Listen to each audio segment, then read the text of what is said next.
Exercice lecture. Alors, le texte numéro 4 qui s'appelle Une surprise, il est un petit peu différent des autres parce que là, il y a des dialogues, il y a plusieurs personnages.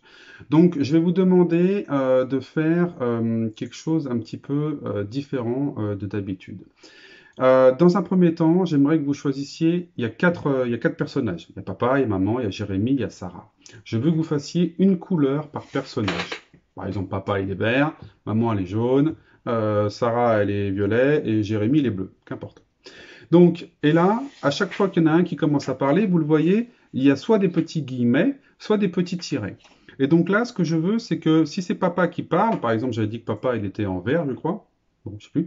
Si papa est en vert, à ce moment-là, vous marquez, vous faites un petit point vert devant pour que vous sachiez que c'est le papa qui parle. Si d'un coup c'est la maman qui parle, bah, vous mettez un petit point jaune juste devant sur le petit tiret. Comme ça, vous savez que c'est la maman qui parle à ce moment-là. D'accord? Donc déjà, le premier travail ici, je vous le montrerai ensuite en correction, le premier travail, il est de, comment dire, d'identifier qui parle. D'accord? Donc moi, je vais faire le papa en vert, la maman en jaune, Sarah en violet et Jérémie en bleu. Je fais la correction juste après. Voici la correction. Donc, on avait des indications dans le texte qui nous montraient qui parlait, mais parfois on n'en avait pas, et c'était à nous de deviner. Donc ici, on voit, c'est papa, dit maman. Ah, dit maman, donc on sait que c'est maman qui a parlé, c'est jaune. Papa entre un carton dans les bras. C'est une surprise pour vous, dit-il. Alors ce dit-il, c'est qui ce il? Bah, c'est le papa, hein, puisque c'est de lui dont on a parlé avant. Donc il est bien en vert. Ici, est-ce que c'est un jouet? Demande Sarah. C'est Sarah, j'ai mis un violet. Je suis sûr que c'est un gâteau, dit Jérémie. Et donc là, dit Jérémie, j'ai mis un bleu. Mais ici, est-ce que ça roule? Est-ce que ça se mange? Mais pourquoi il y a des trous dans le couvercle? On n'a rien qui nous dit qui parle. Mais ce qu'on sait, c'est quelqu'un de différent, puisqu'à chaque fois, il y a un tiret. Et donc, en fait, ici, ce qu'on veut dire, c'est que Jérémie et Sarah, ils n'arrêtent pas de poser des questions parce qu'ils essaient de deviner ce qu'il y a dedans. Donc, ici, vu que c'était d'abord Sarah, puis Jérémie, là, il y a quelqu'un d'autre qui parle, bah, c'est de nouveau Sarah, puis Jérémie, puis Sarah. Et ici, il y a marqué, je crois qu'il y a quelque chose qui bouge là-dedans, dit maman. Donc là, on a une information, c'est maman, c'est jaune. Enfin, ici, il n'y a personne qui parle, c'est quelqu'un qui raconte. Et ensuite, qu'il est mignon, dit Jérémie. On a l'information, c'est bleu.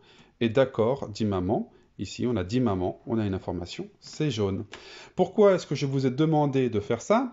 Parce que ici, je vais vous demander non seulement d'essayer de le lire sans faire d'erreur et le lire, j'allais dire, sans hacher les mots, donc de façon fluide, hein, donc sans ânonner, mais en plus, je vais vous demander de faire quelque chose en plus, c'est de rajouter le ton. D'accord? Donc la maman qui parle, elle peut pas avoir la même voix que le papa qui parle. Donc par exemple, quand le papa parle, c'est facile, vous essayez de faire une grosse voix de papa. Hein? Mais si c'est la maman, ben vous faites une voix de maman. Ou au contraire, si votre maman, c'est la maman qui est sévère et que le papa, c'est un papa qui est gentil, eh ben vous changez l'intonation. C'est à vous de décider, comme vous le souhaitez, mettre les voix. Mais attention, elle ne doit pas changer la voix de maman une fois que vous l'avez décidé ici. C'est la même ici, c'est la même à la fin. D'accord? Le papa, lui, il n'intervient qu'une seule fois. Pareil pour Sarah et Jérémie. Sarah, c'est une fille, Jérémie, c'est un garçon. À vous de déterminer la voix que vous voulez donner à Jérémie et la voix que vous voulez donner à Sarah. Mais attention, ça doit être les mêmes à chaque fois que c'est eux qui parlent. C'est un exercice qui est un petit peu difficile, hein, je vous le cache pas.